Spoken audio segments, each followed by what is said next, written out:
నమస్తే, welcome to Suman TV.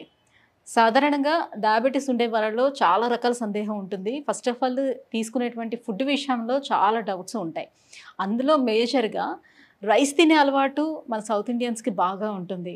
Rice అసలు తీసుకోకపోతే మనం అసలు ఫుడ్ తీసుకున్న ఆ ఫీలింగే కూడా ఉండదు. కాబట్టి మేము మెడిసిన్ వేసుకుంటున్నాం కదా, మేము రైస్ తీసుకుంటే ఏమైనా సమస్య ఉంటుందా, రైస్ ప్లేస్లో ఇంకేమైనా తీసుకోవచ్చా, ఇలాంటి డౌట్స్ చాలా ఉంటాయి కదా. ఇవన్నీ క్లారిఫై చేసేందుకు మనతో పాటు ఉన్నారు డాక్టర్ చేతన్ రాజు గారు, హోమియోపతి డాక్టర్. అలాగే హోమియోపతిలో ఎలాంటి మెడిసిన్స్ అవైలబుల్ ఉంటాయి అండ్ చిట్కాలు కూడా ఏమైనా ఉంటే తెలియజేయమని డాక్టర్ గారిని అడుగుదాం. Hello doctor. Hello madam. Sir, ఇప్పుడు సాధారణంగా డయాబెటీస్ ఉండే వాళ్ళు రైస్ తినొచ్చని కొంతమంది చెప్తున్నారు. సో కొంత మోతాదులో రైస్ వాళ్ళు తీసుకోవచ్చు, రైస్ ఇంటేక్ ఏం ప్రాబ్లం ఉండదని. ఆ రైస్లో కూడా బ్రౌన్ రైస్ తీసుకోండి, లేకపోతే ఇంకా బ్లాక్ రైస్ కూడా వచ్చింది, అది కూడా తీసుకోండి ఇంటేక్, ఇవన్నీ చెప్తున్నారు. కానీ మనకి మామూలుగానే వైట్ రైస్ బాగా అలవాటు అయిపోయి ఉంటుంది కదా. సో ఇలాంటి వాటిలో అసలు ఏం చేయాలంటారు? అది తీసుకుంటే ఏమైనా సమస్య ఉంటుందా? ఇప్పుడు అందరూ రైసే తింటారు కదా. అందరూ రైస్ తిన్నప్పుడు అందరికీ షుగర్ రావాలి, అవునా కదా? అయితే ఏంటంటే మన జీన్లోనే రైస్ ఉంది, మన సెల్స్ ఉన్నాయి కదా, మన కణాలు ఉన్నాయి కదా, అన్ని దాంట్లోనే రైస్ ఉంది. ఇప్పుడు షుగర్ వ్యాధి వచ్చినాక మనం ఏం చేస్తాం? ఒకటి నోషన్ వెళ్ళిపోయింది అందరికీ, అరే రైస్ తినొద్దు, రైస్ తినొద్దు, రైస్ తినొద్దు అనేసి. అది రైస్ తినొద్దు అనుకొని మనం స్టార్ట్ చేస్తాం. ఎన్ని రోజులు తిన్నారు మీరు చెప్పండి? ఒక్కరోజు, మనకు బాగా అలవాటు అయిపోయిన ఫుడ్. ఒక్కరోజు, 2 రోజు, వారం రోజులు, దాని తర్వాత వీకెండ్ చీట్ డే అని పెట్టుకుంటాం. లంచ్లో ఫుల్ రైస్ అంటే 4 రోజులు 5 రోజులు తిన్నంత రైస్ తింటాం. చాలా మంది ఇట్లా చేస్తారు. మళ్ళా ఒకవేళ అట్లా చీట్ డే వారానికి ఒకసారి పెట్టుకున్నా, ఒకవేళ అది కూడా పెట్టుకోలేదు అనుకోండి, నెల రోజు మనిషి రైస్ లేకుండా ఉంటాడు. చాలా మందికి ప్రాబ్లం అవుతుంది రైస్ లేకపోతే. మన దగ్గర మనం డయాబెటీస్ పూర్తిగా రివర్స్ చేస్తాం.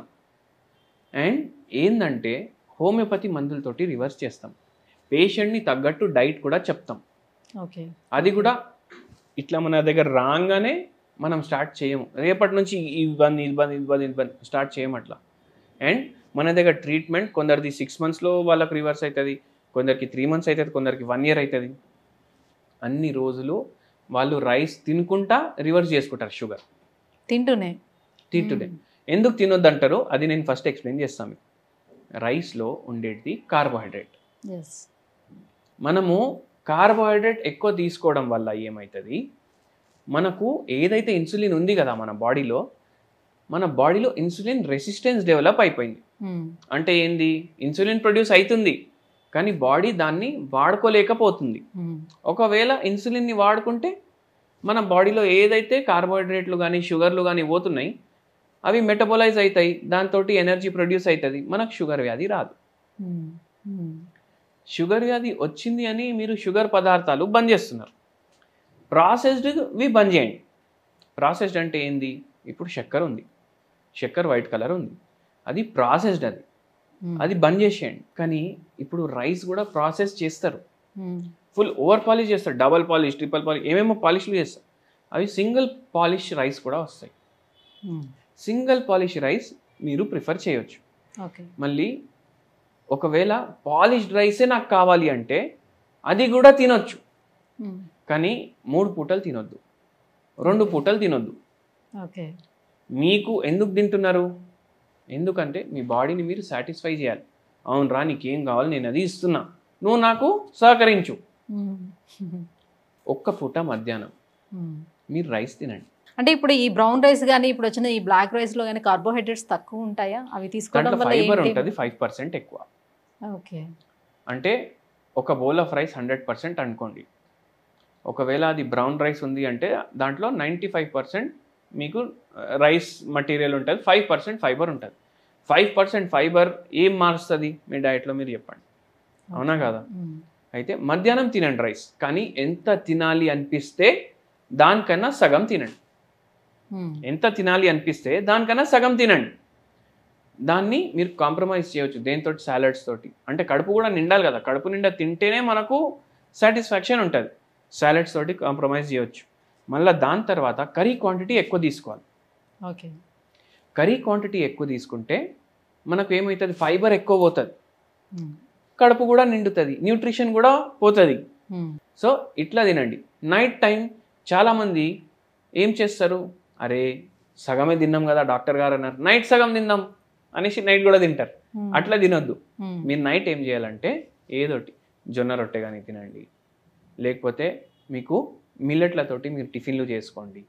అది కూడా ఎన్నో క్లాక్ లోపు ఫినిష్ చేసుకోవాలంటారు వాళ్ళ డైట్. చూడండి, ప్రతి మనిషి వేరే. ఇప్పుడు కొందరికి నైట్ షిఫ్ట్లు ఉంటాయి, కొందరికి యూకే షిఫ్ట్లు ఉంటాయి, కొందరికి యూఎస్ షిఫ్ట్లు ఉంటాయి. వాళ్ళు ఏం చేస్తారు, వాళ్ళ ప్రకారం వాళ్ళు నడవాలి, నా ప్రకారం వాళ్ళు నడవలేరు. అయితే 1:30కి పడుకుంటున్నారు అనుకోండి, మీ డిన్నర్ 11కి అయిపోవాలి. అంటే ఏంది, 2:30 గంట ముందు అయిపోవాలి. సో బెడ్ టైం కన్నా 2.5 hours బిఫోర్ మనం ఫినిష్ చేసుకోవాలి. సార్, మరి హోమియోపతి ట్రీట్మెంట్లో పూర్తిగా నయమయ్యే అవకాశం ఎంతవరకు ఉంటుంది? జనాలు ఏం మర్చిపోయినరంటే, వాళ్ళు షుగర్ వ్యాధి వల్ల వాళ్ళకు ఇన్సులిన్ ప్రొడక్షనే ఆగిపోయింది అని అనుకుంటున్నారు. కానీ ఇన్సులిన్ ప్రొడ్యూస్ అవుతుంది వాళ్ళ బాడీలో. ఇన్సులిన్ రెసిస్టెన్స్ డెవలప్ అవ్వడం వల్ల అది యూటిలైజ్ అవ్వట్లేదు కదా. ఏమవుతుంది, దానికి ట్యాబ్లెట్లు స్టార్ట్ చేస్తారు. ట్యాబ్లెట్లు స్టార్ట్ చేసిన తర్వాత ఏమవుతుంది అంటే 250 mg తోటి స్టార్ట్ అయింది అనుకోండి, 500 mgకి పోతుంది. దాని తర్వాత ఇంకా పవర్ఫుల్ మందు, దాని తర్వాత ఇంకో పవర్ఫుల్ మందు, దాని తర్వాత ఇన్సులిన్కి ల్యాండ్ అప్ అవుతారు. అంటే ఏంది, రోగం అయితే పెరుగుతుంది కదా లోపట. ఒకవేళ రోగం స్టేబుల్గా ఉంటే డోస్ పెరగొద్దు, తగ్గుతుందంటే డోస్ తగ్గాలి. కానీ డోసులు పెరుగుతున్నాయి, డ్యామేజ్ కూడా అవుతుంది. కిడ్నీ డ్యామేజ్ అవుతుంది, లివర్ డ్యామేజ్ అవుతుంది, మోకాలు డ్యామేజ్ అవుతాయి, బ్రెయిన్ డ్యామేజ్ అవుతాయి, ఎన్ని ప్రాబ్లంలు అవుతాయి. కొందరికి కంటి చూపు పోతుంది షుగర్ వ్యాధి వస్తే. అయితే మనం ఏం చేస్తామంటే, ఏదైతే ఇన్సులిన్ రెసిస్టెన్స్ డెవలప్ అయింది బాడీలో, దాన్ని మళ్ళీ రివర్స్ చేస్తాం. హోమియోపతి ఆ పని చేస్తుంది. ఎందుకు చేస్తుంది అంటే, ఇప్పుడు నా దగ్గర పర్ డే ఒక 30 to 40 మెంబర్స్ డయాబెటిక్ పేషెంట్స్ వస్తారు. వాళ్ళందరికీ ఒకటే మందు ఉండదు. ఇప్పుడు మీకు డౌట్ రావచ్చు, అరే హోమియోపతి మందులు అన్నీ సేమ్ కనిపిస్తాయి కదా, మళ్ళీ మీరు వేరే వేరే మందు ఎట్లా అంటున్నారు అంటే, ఆ గ్లోబ్యూల్స్ అంటారు దాన్ని. చిన్న చిన్న గోళీలు ఉంటాయి కదా, దాన్ని గ్లోబ్యూల్స్ అంటారు. పేషెంట్ని బట్టి, వాని ప్రకృతిని బట్టి మేము మందు దాంట్లో కలిపేసి ఇస్తాం. అంటే ఇప్పుడు మామూలుగా అల్లోపతిలో అయితే ఈ పేషెంట్ అన్కంట్రోల్డ్ ఉంది, డయాబెటీస్ ఉంది. సో తనకు ఉన్నటువంటి డయాబెటీస్ ఏ పొజిషన్లో ఉందో చూసుకొని దాన్ని బట్టి ఇంత ఎంజీ అని పెంచుతూ వెళ్తారు కదా. వెరాజ్ హోమియోపతికి వచ్చినప్పుడు ఏం చేస్తారు? సో అన్కంట్రోల్ డయాబెటీస్ని ఎలా కంట్రోల్లోకి తీసుకొస్తారు? దానికి తగ్గట్టుగానే మందు ఎట్లా ఇస్తారు? అందులో కూడా క్వాంటిటీ అనేది ఉంటుందా? ఒక చెప్తాను మీకు. ఒక పేషెంట్ వచ్చారు, సిరం క్రియాటినిన్ 4 వెళ్ళిపోయింది. సిరం క్రియాటినిన్ 4 వెళ్ళిపోయి పేషెంట్కి డయాబెటిక్ నెఫ్రోపతి స్టార్ట్ అయింది. అంటే షుగర్ వ్యాధి వల్ల పేషెంట్ కిడ్నీలు పాడవడం స్టార్ట్ అయినాయి. మళ్ళా దాంతో షుగర్ వ్యాధి కూడా అన్కంట్రోల్డ్ ఉంది, పేషెంట్ ఏమో ఇన్సులిన్ పైన నడుస్తున్నారు. అండ్ అది ఉండి కూడా షుగర్ లెవెల్ ఏమో 300 వరకు రిపోర్ట్లలో వస్తుంది. అంటే ఏంది, డ్యామేజ్ అయ్యేది అయితేనే ఉంది బాడీలో. మళ్ళీ ఓన్లీ ఇన్సులిన్ మీదనే కాదు, ట్యాబ్లెట్లు కూడా మింగుతున్నారు. ఈ పేషెంట్ తోటి మనం డీటెయిల్గా మాట్లాడతాం. రోగం మనిషికి ఉంది, సో మనం ట్రీట్మెంట్ మనిషికి ఇస్తాం. మనిషికి ట్రీట్మెంట్ ఇచ్చినప్పుడు మనిషి లోపట ఉండే లోపాలు అన్నీ సెట్ అవ్వాలి. షుగర్ వ్యాధి సెట్ అవ్వాలి, కిడ్నీ ప్రాబ్లం సెట్ అవ్వాలి, దీంతో వచ్చే నరాల ప్రాబ్లం సెట్ అవ్వాలి, బీపీ కూడా ఉంది అంటే అది కూడా సెట్ అవ్వాలి. అన్ని పేషెంట్ గురించి డీటెయిల్ రాసుకుంటాం. పేషెంట్కి ఏముంది ప్రాబ్లం అని అడుగుతాం. ఈ పేషెంట్కి ఏం ప్రాబ్లం ఉండే అంటే, డబ్బు ఉంది, నేను ఎంత అన్నా ఖర్చు పెడతా నేను మంచిగా అవ్వడానికి, నాకు అసలు ప్రాబ్లమే లేదు డబ్బుది. పిల్లలు మంచిగా సెటిల్డ్ ఉన్నారు, 3 ఉన్నారు, ఒకరు అమెరికాలో ఉన్నారు, 2 ఇక్కడ ఉన్నారు, వాళ్ళు కూడా మంచిగా సెటిల్డ్ ఉన్నారు, వాళ్ళతోటి కూడా నాకు ప్రాబ్లం లేదు. మళ్ళీ ప్రాబ్లం ఏముంది అంటే, కోవిడ్లో మా మిస్సెస్ చనిపోయారు అన్నారు. దాని తర్వాత నాకు ఒంటరితనం ఉంది, ఎవరితోటి మాట్లాడాలనిపించట్లేదు, ఒంటరిగా ఉంటున్నా రూమ్లో. లేస్తా, బయటికి పోతా, తింటా, మళ్ళీ వచ్చి రూమ్లో కూర్చుంటా, మా బిజినెస్ కూడా చూసుకుంటలేను. మన దగ్గర 2 years వాడేది మందులు. క్రియాటినిన్ ఏమో 1.8కి వచ్చేసింది. క్రియాటినిన్ 1.8కి వచ్చేసిన తర్వాత మెల్లమెల్లగా ఇన్సులిన్ మాన్పించేసి పేషెంట్కి ఇంగ్లీష్ మందులు మెల్లమెల్లగా బంద్ చేసినాం. 1 year 2 months ఏమో పడ్డది. దాని తర్వాత 6 months తర్వాత హోమియోపతి కూడా ఆపేసినాం. ఓకే. సో రాంగ్ అనే పేషెంట్ మనం హై డోస్ మందులు ఇవ్వడం అట్లా ఉండదు. హోమియోపతిలో డోసేజే వేరే. ఓకే. మేము పొటెన్సీ చెప్తాం, అంటే మేము ఎంత ఎక్కువ డైల్యూట్ చేస్తాం కదా అంత పవర్ పెరుగుతుంది మందులో. దానికి ఒక ప్రక్రియ ఉంటుంది ఎట్లా తయారు చేయాలి మందులు అనేసి. ఇంకా పేషెంట్ మైండ్ ఎట్లా ఉంది, ఇప్పుడు ఈ పేషెంట్కి ఒంటరితనం వచ్చింది, ఎట్లా వాళ్ళ మిసెస్ చనిపోయిన తర్వాత, సో అది కూడా మేము కన్సిడర్ చేస్తాం. డిప్రెషన్ కొంచెం ఓన్లీ డిప్రెషన్ రాసుకోము, డిప్రెషన్ కూడా రోగమే కదా, ఈ రోగం రావడానికి కారణం రాసుకుంటాం. వైఫ్ పోయిన తర్వాత ఇట్లా ప్రాబ్లమ్స్ అయితే, పేషెంట్ వైఫ్ పోయింది, బరువు ఎక్కువ ఉంది, షుగర్ వ్యాధి ఉంది, వానికి మందు వేరే ఉంటుంది. వైఫ్ పోయింది, బరువు నార్మల్ ఉంది, షుగర్ వ్యాధి మీడియం కంట్రోల్లో ఉంది, వానికి మందు వేరే. సో అంత డిఫరెన్షియేట్ చేసి మనం మందులు ఇస్తాం పేషెంట్కి. అట్లా చాలా మందికి తగ్గుతుంది. అండ్ దాంతోపాటు డైట్ కూడా చెప్తాము. ఇప్పుడు రాగానే రైస్ బంద్, చపాతీ బంద్, డైలీ 2 గంటలు నడువు, ఇవన్నీ చేయము. మెల్లమెల్లగా పేషెంట్ మందులకి ఎట్లా రెస్పాండ్ అవుతున్నారు దాన్ని బట్టి మేము డైట్ చెప్తాం.